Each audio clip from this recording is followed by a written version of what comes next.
for a couple of years. So I'm not going to talk any more about myself. I'm going to go straight on to the presentation.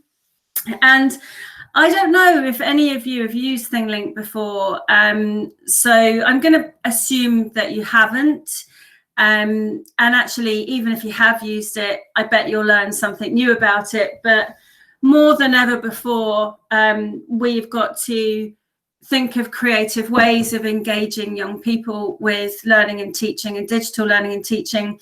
And if you just think about the struggle that we have in terms of young people's attention spans being grabbed by algorithms on other platforms, the way that they're using different types of media themselves, you know, it's a real struggle to kind of keep young people engaged with digital learning and teaching. So I've got some really nice examples, lessons from lockdown that I hope are going to really inspire you as well. And because there's not many of us, you know, if you want to put a question in the chat, just go for it. I'm really happy for you to do that. That's no problem at all.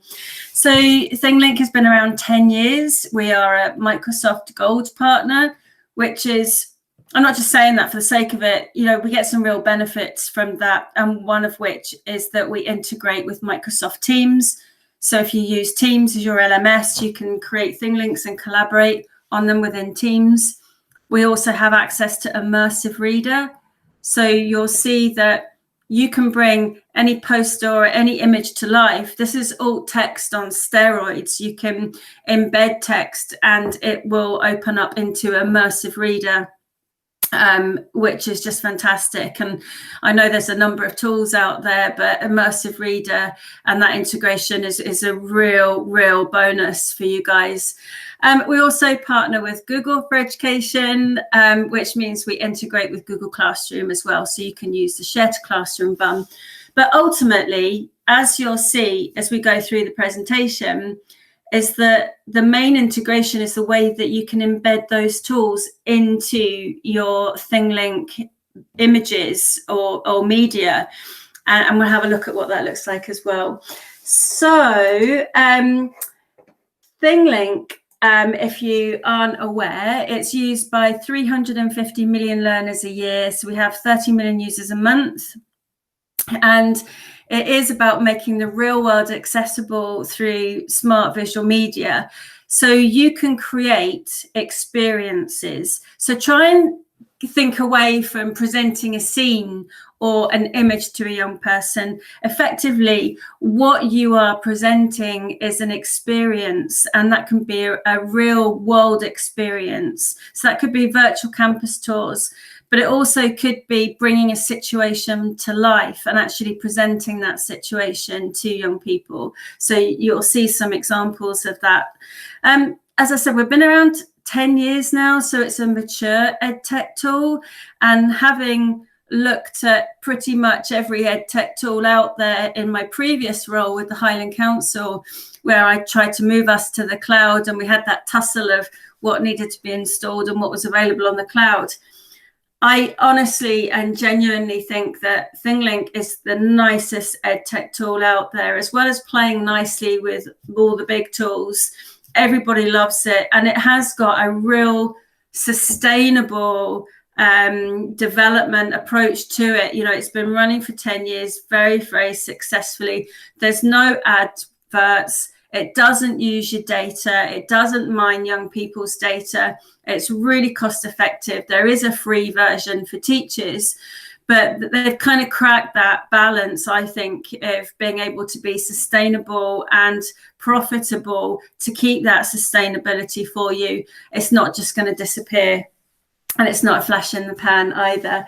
So some of the challenges, so ThingLink is a Finnish company, and it's used heavily in technology vocational education training. So some of you will have used Google Expeditions before. You can create your own tours in ThingLink, but there's a really big difference between Tour Creator and ThingLink, because you don't just use 360 images. You can use video, you can use any kind of image. You can also embed it interactively into an LMS system, and you can use 360 video with it, making virtual tours really accessible. And the difference is that you don't need a lot of tools to be able to do it. You can just do it yourself. It's incredibly easy to use. So what media can you use and how easy is it? So when you log on to ThingLink with your teacher account, you go to your account page and hit the blue create button, and you can upload images. And when people think about images, they often just think about photos, but actually you can upload any image. And this is a teacher that's created a choice board with Canva. They've downloaded the JPEG and then uploaded it to ThingLink and put lots and lots of clickable hotspots in. And there's lots of clickable icons in there as well, and customized icons for differentiation. You can upload screenshots, and I've seen lots of learning technologists help people to use technology by taking a screenshot of a tool and then making it interactive. And of course, you can upload a photo or an image, and this is where a student's created a biography project, and they've used a nice photo of David Attenborough. So your images can be anything.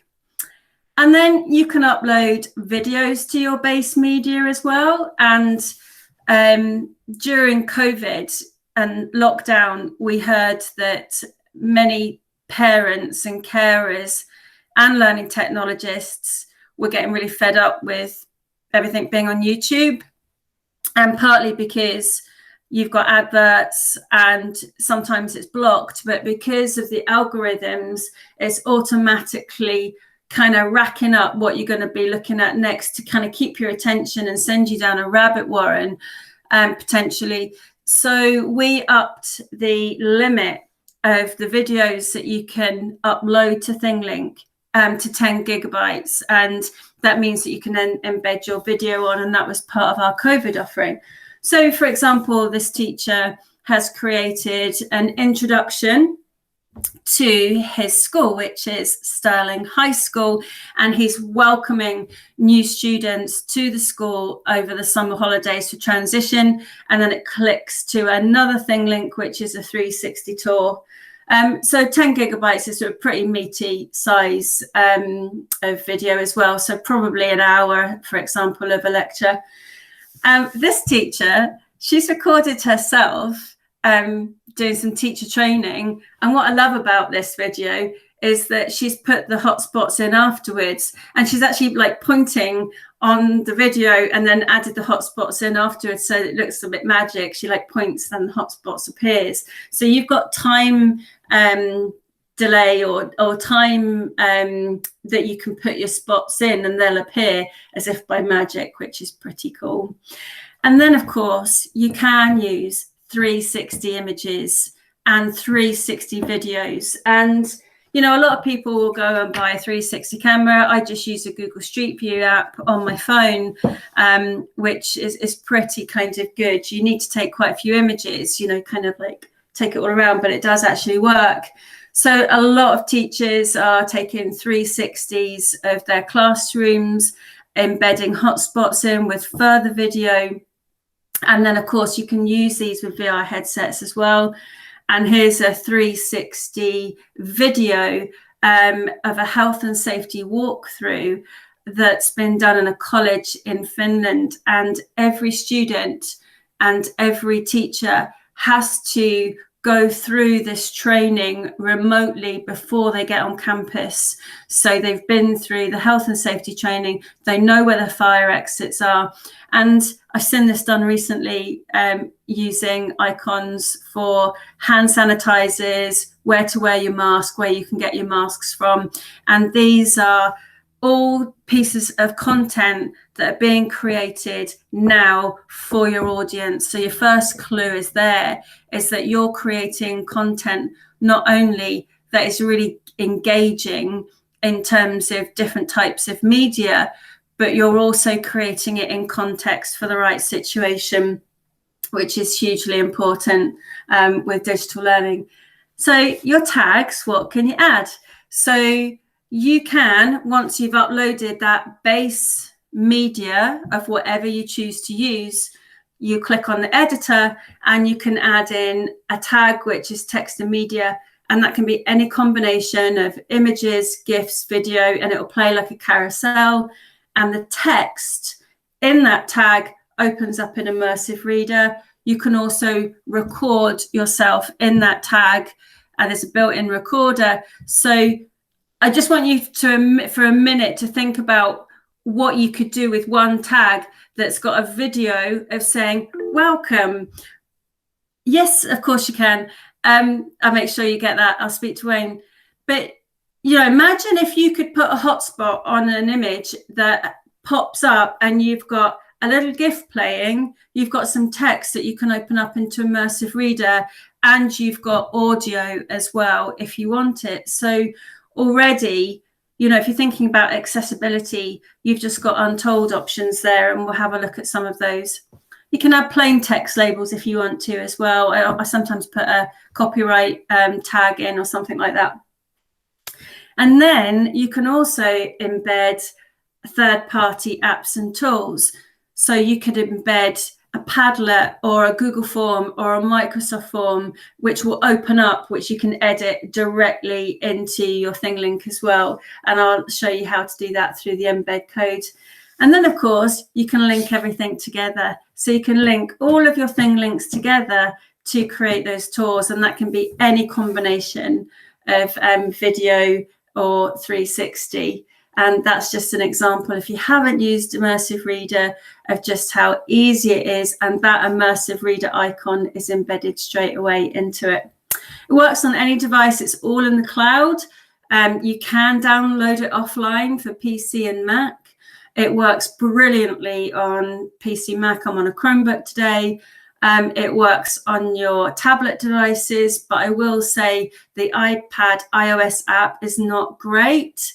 But accessing ThingLink through the browser is fantastic because you get additional options to use the device's camera on the tags, for example. And of course, it works on the headsets as well.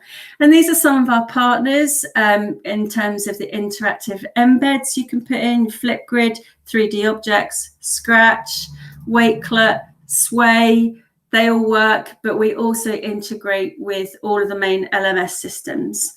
Right, so that's probably enough now of me talking about ThingLink. It's time to show you some examples. So as I mentioned, that one about the school doing the tour, this is Croydon High Street. And this was a project with Daniel Mullings.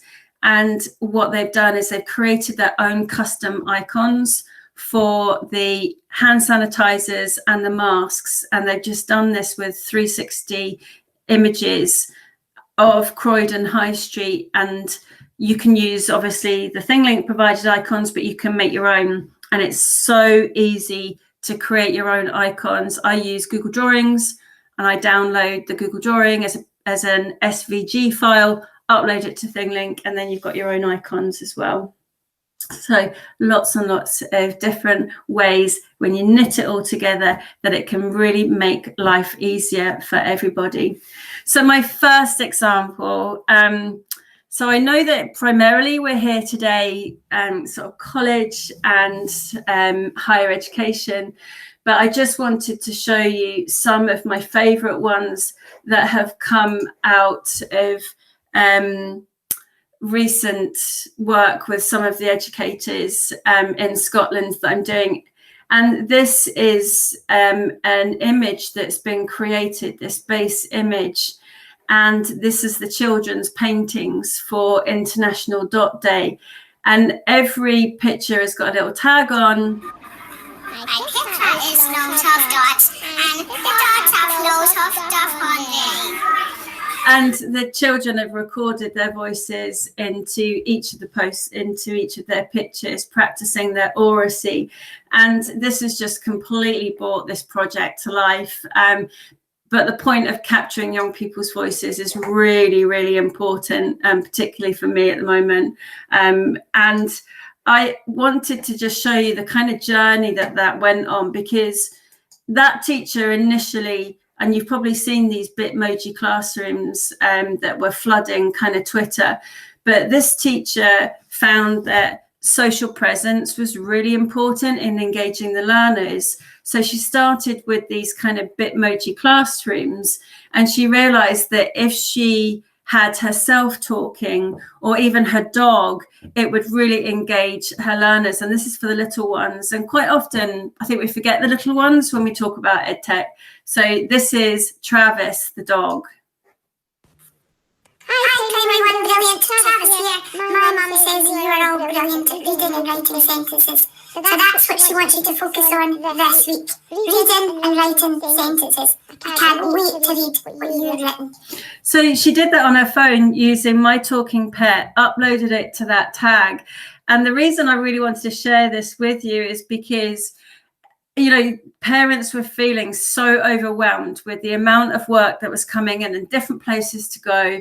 So Amanda created this with all of the work that's for her students that week. It's like a choice board, but it's a choice board that's been completely brought to life. And then we saw educators kind of taking this one stage further. And this particular school use the combination of 360 and those tags, and try to think about how they engage learners who are starting to lose the connection with their school, the physical connection. Some pupils couldn't remember what their classrooms looked like, or their teachers, what they looked like as lockdown continued. And they wanted to do something for transition, but they also wanted to engage their learners. So this is a 360 tour. You can see the little thumbnails, and you can go through the doors. And then each student could go into their classroom with their parent or carer. And then the teachers have actually embedded the work into the hotspots and told them how much they miss them as well.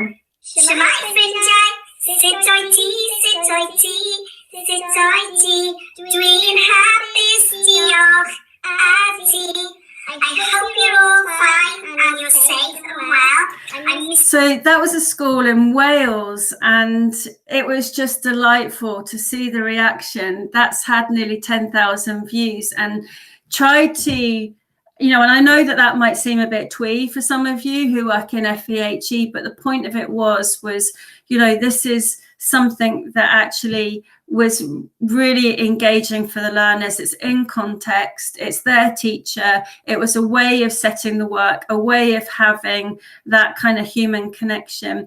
And it's the little things that really make a difference. The other thing with ThingLink is that you can switch out these backgrounds if you wanted to. So you can actually, if that room changed, you could actually just switch out the 360 in that picture. So this is kind of things that have started to kind of continue as we've been going along. But now I would just want to start to bring it into a different context and show you some of the work that we're seeing in colleges.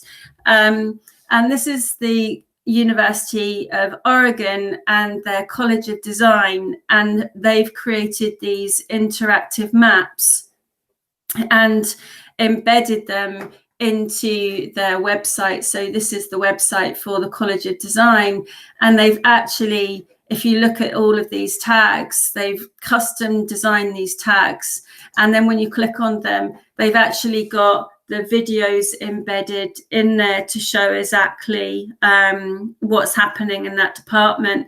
And at a time when, you know, you need to be thinking about, you know, future students signing up for the courses, or even foreign students signing up for the courses, this was a real way for them to start to bring it all to life. And of course, that text opens up into immersive reader as well. So the next example that I wanted to show you was sort of taking that even further. And this is the University of Rochester that have created this virtual tour, which is a nice pop-up, and you can click on the icons and start to go round. But they've also embedded in YouTube clips or Vimeo clips you've got here of people talking. So it's completely multimedia. And if you click on the little squares at the bottom, it brings up all of the scenes. So you can scroll across to all of the scenes, and you can also search the scenes as well, and it'll bring up any scene that you want to go to. So that was just a really, really lovely example there. And the next one, which is really starting to bring this to life and into context, is when you start to think about how you create materials for your learners. And this is the Clinical Skills Lab of University of Southampton. And if you think about, the potential for this, that students can't go and see things in action, whether it's the hospital or whether it's going into a workplace, off-site visits. So they were able to create these and then add in all the hotspots and give these for students with all of the additional information in to be able to ask questions. And then this becomes part of the modules that they use at the university. And then the next example, which this was just kind of heartwarming for me. And what I loved about this one was that Abby, who created it from UCLan, University of Central Lancashire, is that she wanted to show her medical students what it was like for a paramedic to visit someone's home. And we're used a lot in healthcare because, creating a situation. So this is a real situation, and it's brought to life. And Abby really struggled to find any content or any teacher materials where there was actually patients or people in it that were Black and minority ethnic groups.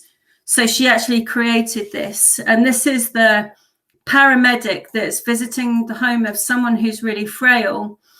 And actually, if you look around, there's some real clues here. So if I said to you, what's the significance of this biscuit tin being empty? You might just think she's eaten all the biscuits, but actually it's a patient that's been living off the biscuits. And yeah, she might be diabetic, and that's had an implication. But what she's done is she's been super clever. So if you click on the phone, first of all. Hi, am I through to Dr. Patel? Yes, this is Dr. Patel. Oh, hi. I'm a paramedic from the ambulance service. I believe I've been called to one of your patients. The lady's name, Lawrence Williamson. So, date of birth is 4th of the 3rd, 1932. Is that one of your patients, Doctor?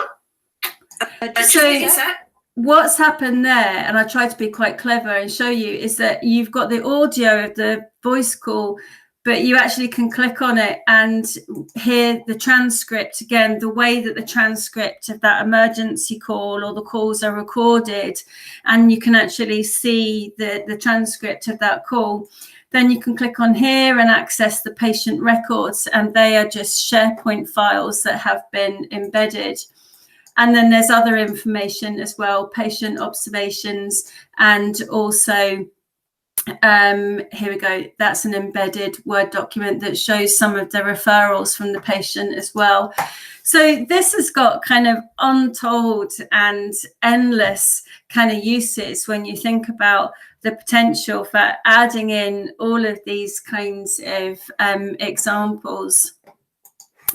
And then the last ones that I just want to show you is where, if you're using 360 video, people often, wonder what the point of that is. But this is teacher training in Finland, and they're using 360 video.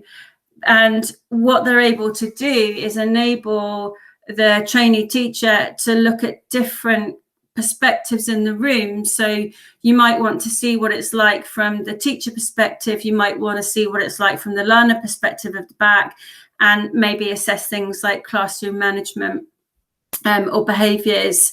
And these are all tagged with the different learning types as well.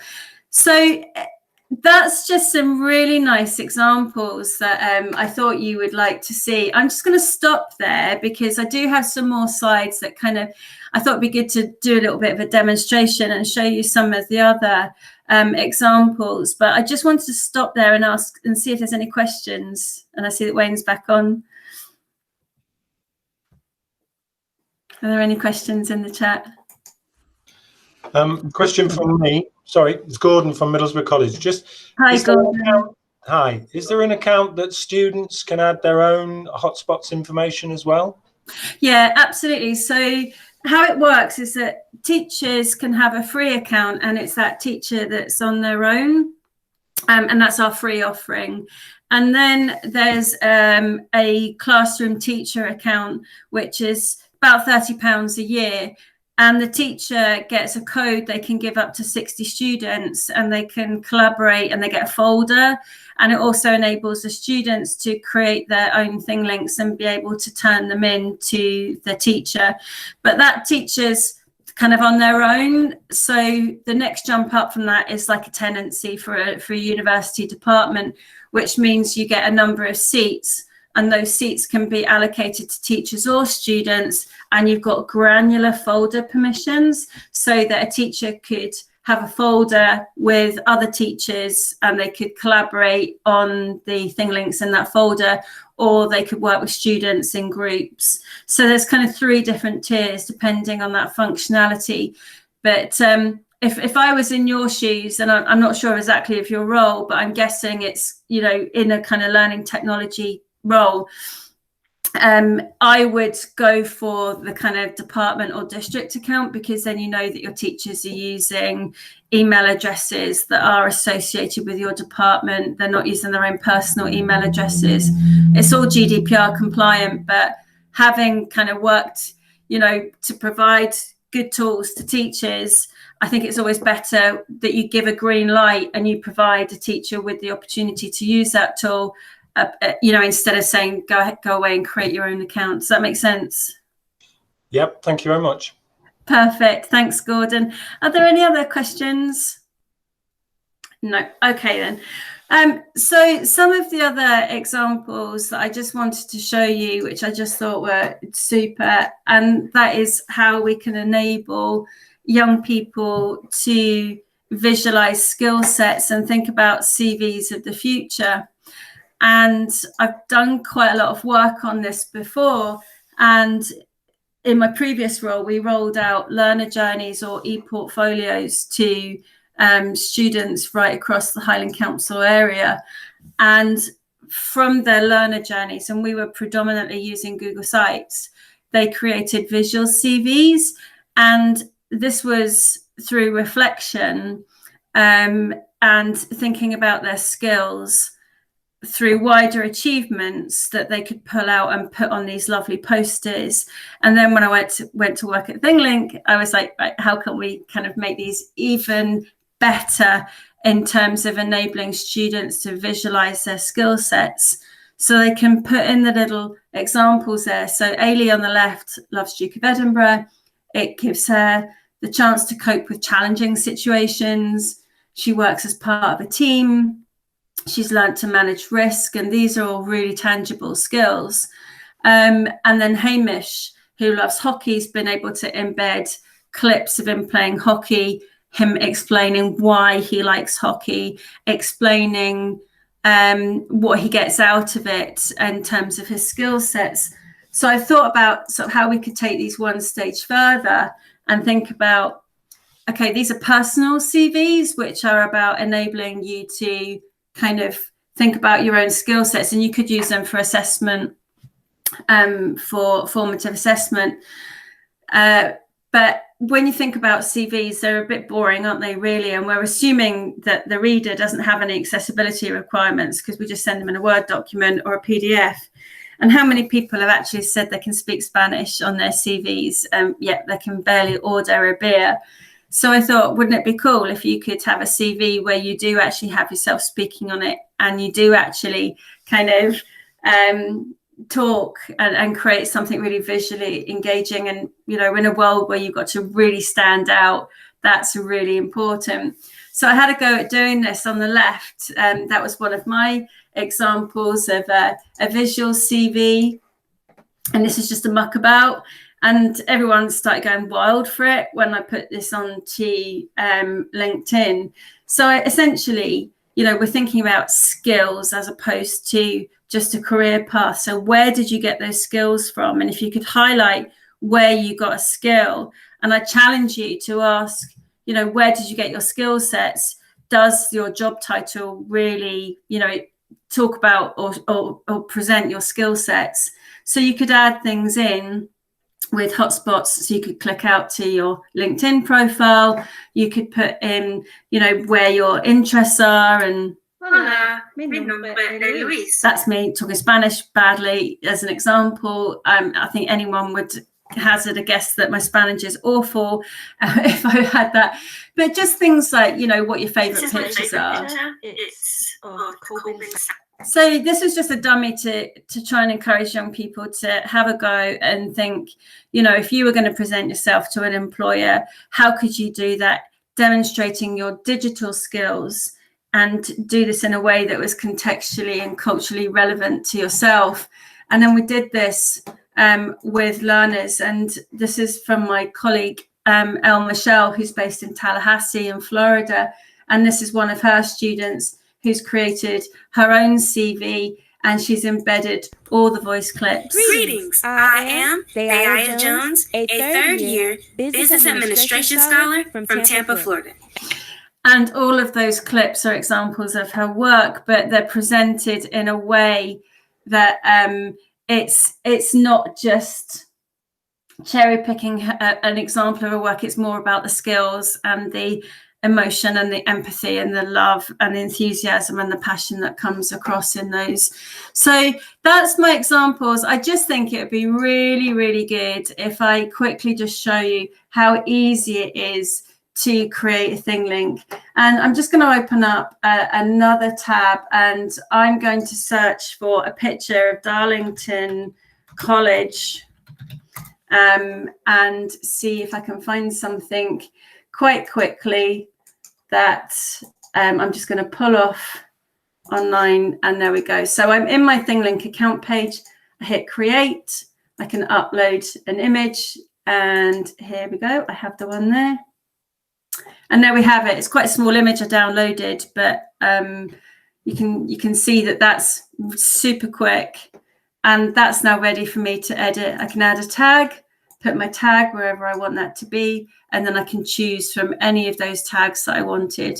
So I'm going to choose a text and media tag. I'm going to put in Darlington College. There we go. Oh, spelling live.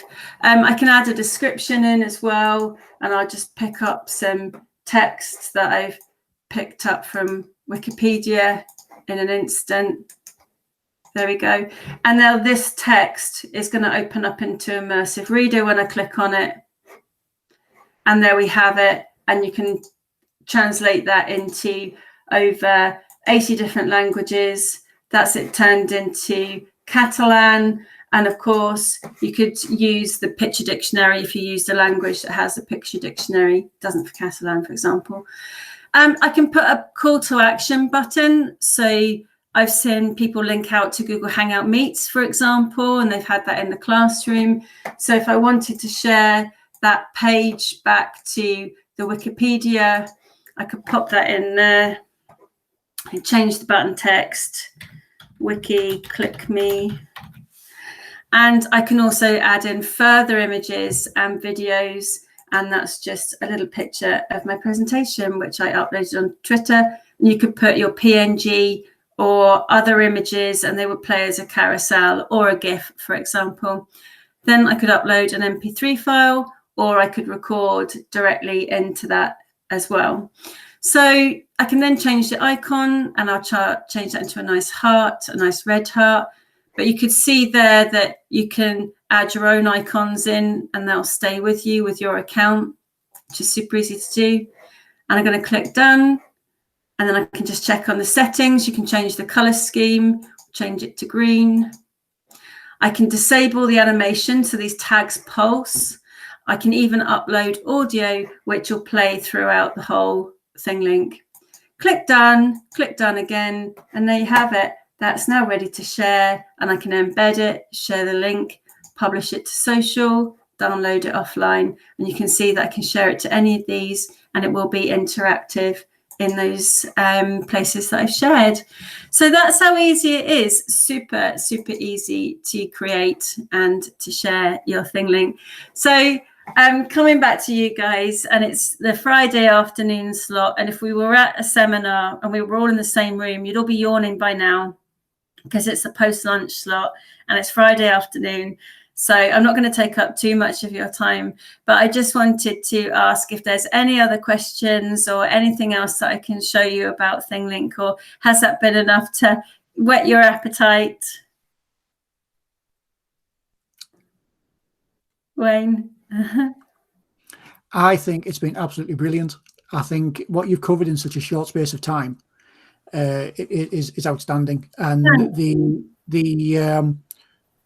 for such a simple interface and simple tool, in inverted commas, it's so powerful, isn't it? And how you can transform the learning that's available from what was a flat object into that almost 3D or that 360. Yeah, it is fantastic, isn't it? Yeah, I think for me it was the accessibility aspect of it, and I don't want ThingLink to get labelled as an accessibility tool, and I don't want it to get labelled as a virtual tour tool, because it's so much more than that. But for me, and you guys know my background in youth culture, it's about creating content which is contextually and culturally relevant for your learners, and in doing that and having that connection and social presence with your learners, you're going to make this a lot more relevant and engaging for them. I think Neil might have wanted to say something there. Neil teaches our media, one of our digital classes, and I think he'd be the ARBR unit. Hello, lovely to meet you. How you doing? Yeah, fine. I just wanted to sort of say what I got a 360 camera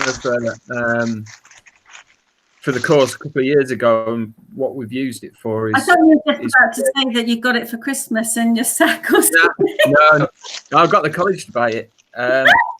So what we've used that for is kind of creating 360, kind of basically Google tours of various different places, and add the information points and various other things, and it's proved really, really good. I'm going to do a little tour of our IT part of the campus, so we can put that online for people who obviously can't come to open days and things like that. But I might have a go with ThingLink instead. Definitely. Yeah, you can sign up for your free account, or I'm really happy if you want to have a go with a paid account. It's the views. I think someone's not on mute. If you're not on mute, could you possibly mute Trace? I'm not sure who it is, but so yeah, I mean, there's a whole heap of difference in the way that you can build in that extra media and the customizations, and that's the bit that really sings. And I think that having that overarching map, like you saw with the University of Oregon, as just an image rather than going straight into the 360, gives you this kind of polished product, which is, the kind of overlay. And then you can click on all the different parts of the campus and then dive into it and build up all of the scenes. But for me, it's the multimedia is having the ability to hear what someone's saying, like the lecture or, the guide or whatever of the tour, and being able to click out on things. And what I didn't show you probably well enough, which I can do, is just all of the tags that you can add in, which are the embeddable tags. So you could have a form which is using research for data collection at the same time, which is really powerful if you want to ask mandatory questions, for example. Yeah, I would imagine it'd be fairly basic to start with, but just to just get a feel of the tool or whatever. Sure. But yeah, these are all development points, aren't they, I suppose? Yeah, but you know, get in touch. I'm very happy to do a demo for your department. As Wayne knows, I'm, you know, pretty active on Twitter. You can always get in touch with me, and I'm always putting lots of examples out, but I'm very happy to share. That'd be great. Thanks, Neil. Could I ask a quick question? Hi, Tracy. Sorry, it's Tracy. I'm good. I'm actually in New York, although I sound British. So, and I'm working with K through 12 schools, so I know this is a slightly different audience. But my 4th graders, so my 7, 8-year-olds, love it and use it. Oh, an awful lot. Yeah. What we're struggling with is finding 3D, because they've seen the 3D videos and 3D images, and they're like, oh, that's where we want to go next. And straightforward ways of actually creating them, because there's quite limited ones out there that don't necessarily match their topic. So do you mean like the 360 images? Yeah, and the 360 video. Yeah.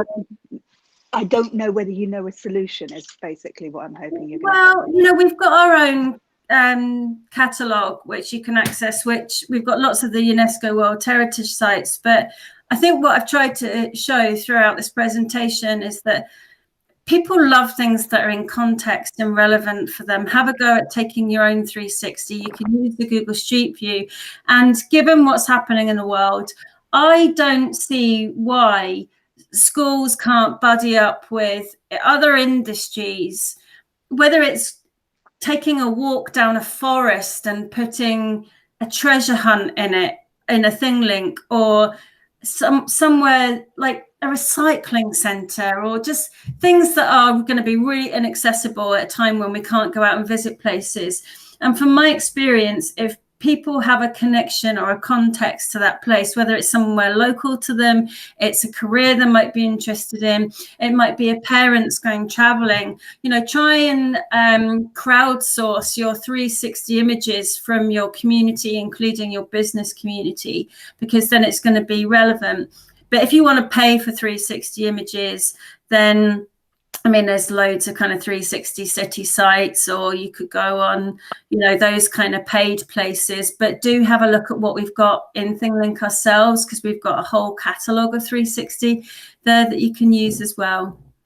Brilliant. It's, as you say, it's about personalising, because it's about giving the students the experience. For us at the moment, them being in classroom and having to go and pick up their sight words, or but also don't forget that, you know, 360 does have a kind of a wow factor, but some of the best ThingLinks that I've seen, particularly in primary school, are not 360. It's when the kids have been involved in creating that content. So one school that I worked with created a poster, and they collaborated on the points in the poster, which was a policy around behaviours of adults in the community. And I will actually just show it, because it's one of my favourite oldie ones that I kind of go back to, because I just absolutely love it, and I think it will resonate with you as well.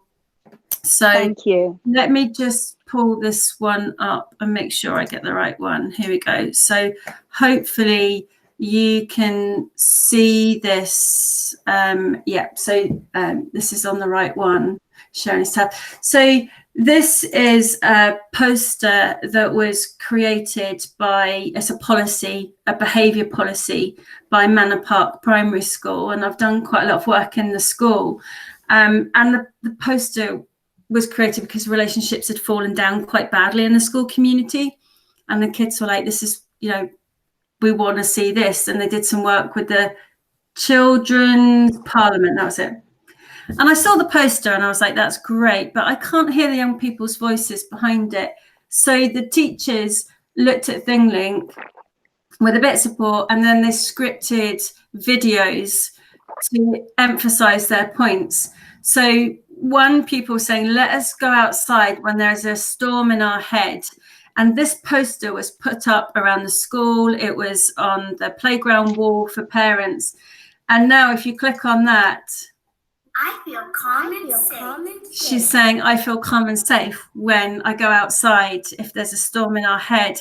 And for me, that is worth so much more, and the pupils learned so much by collaborating on those points as well. So I think, yeah, getting your students to collaborate and bring an image to life.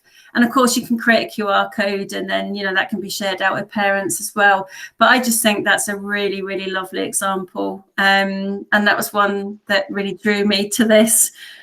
Thank you. No worries. You said you were on Twitter. How do we find you on Twitter? Yeah, I'm at Scotland, Louise. I'm up in Scotland. So yeah, I'm up in the far north. I used to work for the Highland Council, where I looked after digital learning and teaching for 225 schools, which is sounds grand. Some schools have more pupils in, and actually what we were trying to do was to try and make sure that we had a strategy for anytime, anywhere learning. And that's where my heart in kind of developing digital resources came from, I guess, working across large geographical. COVID wasn't even a twinkle in anyone's eye then, was it either? And now look at how relevant all of this is. Thank you, Tracy. You can see the future. Thank you. I'm going to be quiet. Has anybody else got any questions?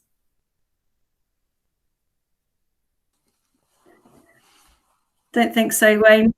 But I'll always be a friend, and you're always welcome to invite me back on and participate, and come back in any follow-ups as well. It'd be just a joy to speak to everyone.